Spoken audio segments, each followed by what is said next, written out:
तोहरे मन चढ़ावला से बोलता देवर, अरे ससुर भसुर केहू रहता न नेवर।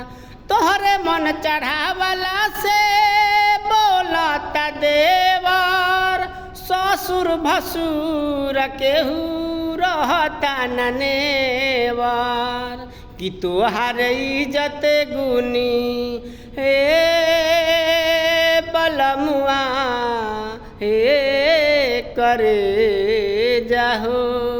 कि तोहार इज्जत गुनी बुढ़ऊ से डटात बानी हो।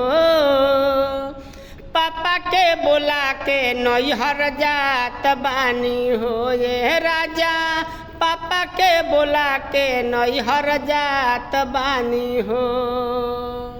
तो तोहार इज्जत गुनी बुढ़ऊ से हमला जात बानी हो।